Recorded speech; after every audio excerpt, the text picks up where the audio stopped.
আসসালামু আলাইকুম।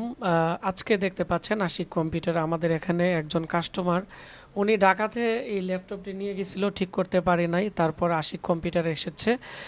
তারপরে আমরা এটি বিভিন্ন প্রবলেম ছিল, এগুলো আমরা সলভ করে পরবর্তীতে দেখি বায়োসে প্রবলেম আছে। আসলে এইচপি ডেল বর্তমানে লেনোভো আপডেট যে ল্যাপটপগুলো আছে এগুলো বায়োস রিজন, তারপর হচ্ছে বায়োস ক্লিন করা লাগে, তারপর হচ্ছে ডিএমআই ট্রান্সফার করা লাগে, সার্ভিস কোড, সিরিয়াল নাম্বার, এগুলো। তো আমাদের এখানে বায়োস এডিটিংয়ের কোর্স করানো হয় এবং বায়োস এডিটিংও আমরা করে থাকি। তো এইগুলো এডিটিং না করলে কিন্তু কাজগুলো তেমনই হয় না। তো আমরা কিভাবে এটি এডিটিং করছি আমি শর্টকাটে আপনাদেরকে আলোচনা করব। এর আগে আমরা এখানে দেখতে পাচ্ছেন যে ল্যাপটপটি কিন্তু এখন রানিং অবস্থায় আছে। তো বায়োস এডিটিং করার পরে যদি ডিএমআই ট্রান্সফার না করা হয় তাহলে বিভিন্ন ধরনের মেসেজ আসে বা বিভিন্ন ধরনের প্রবলেম দেখা দেয়। ল্যাপটপে অন করলেও অন হয়ে রিস্টার্ট নিয়ে ওয়াইফাই কাজ করে না, তারপর হচ্ছে বিভিন্ন ধরনের সিরিয়াল নাম্বার, তারপর হচ্ছে বিভিন্ন ধরনের এসএমএস আসে। তো সেজন্য আমরা পুরান বায়োসের মধ্যে আমরা যে এডিট করার পরে এটি কিন্তু নতুন বায়োস ডাউনলোড করার পরে এটি হচ্ছে আমরা হেক্সরা এডিটর দিয়ে ডিএমআই ট্রান্সফার করে দিই। যাই হোক, এখন আমি কথা বলবো আমাদের আশিক কম্পিউটারের যে কাস্টমার আছে ওনার সাথে আপনাদেরকে একটু পরিচয় করিয়ে দিব। ভাই কেমন আছেন? আলহামদুলিল্লাহ ভালো। আপনি কেমন আছেন? আলহামদুলিল্লাহ আমি ভালো আছি। তো আপনি তো মাল্টিপ্লানে এই ল্যাপটপটি নিয়ে গেছিলেন, এখানে রিপেয়ার হয় নাই, তারপর আশিক কম্পিউটার এসেছেন। তো আপনি তো বসে থেকে তারপরে কাজটি করেছেন, আপনার অনুভূতি কেমন এবং আপনি কোথায় থেকে এসেছেন? আমি সিলেট হবিগঞ্জ থেকে এসেছি। আমার অনুভূতি আলহামদুলিল্লাহ, আমি আমার চোখের সামনে কাজ করতে দেখতে পারছি এবং স্বল্প মূল্যে খুব কম সময়ের মধ্যেই কাজটা সম্পন্ন হয়েছে। ওনারা যত্ন সহকারে কাজগুলো করে দেয়।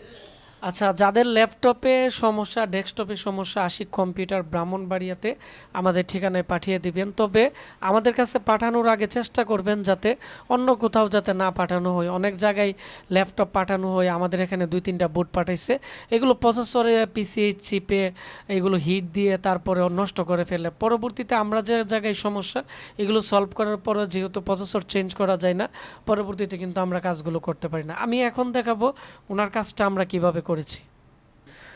প্রথমত বায়োস এডিট করতে গেলে বায়োস এক্সট্রাক্টর কিছু ইউজ করা লাগে। এখানে ডেলের বায়োস এডিট করতে গেলে দেখতে পাচ্ছেন ডেলের এক্সট্রাক্টর আছে, তারপরে লেনোভোর জন্য আলাদা আছে। তবে এইচপি ল্যাপটপের বায়োসগুলো আমরা ডিকম্প্রেস সেটআপের সময় সেটআপ দিলে তখন কিন্তু সি ফাইলে হয়ে যায়, বা উইনজিপ বা উইনরার সফটওয়্যার থাকলে রাইট বাটনে ক্লিক করে কিন্তু এক্সট্রাক্ট করা যায়।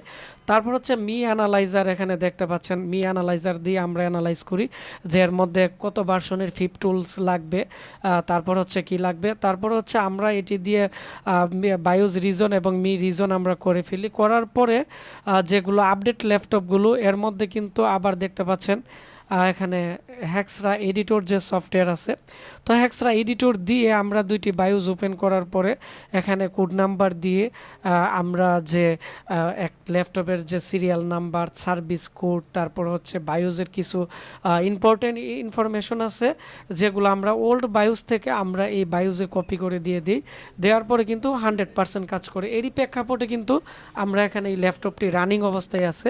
বায়োস এডিট এমন একটা জিনিস, প্রপারলি যখন এডিট না হবে তখন ডিসপ্লে আসবে না, অনেক সময় ডিসপ্লে আসবে কিন্তু এগুলোর বিভিন্ন মেসেজ দেখা দিবে যে serial number missing, service number missing, তারপর হচ্ছে বিভিন্ন প্রবলেম করবে। তো আজকে আমার এই ভিডিওটি কেমন লেগেছে অবশ্যই কমেন্টস করে জানাবেন। আর আপনারা যারা আমাদের এখানে ল্যাপটপ ডেস্কটপ রিপেয়ারিং শিখতে চাচ্ছেন আমাদের এখানে আসবেন।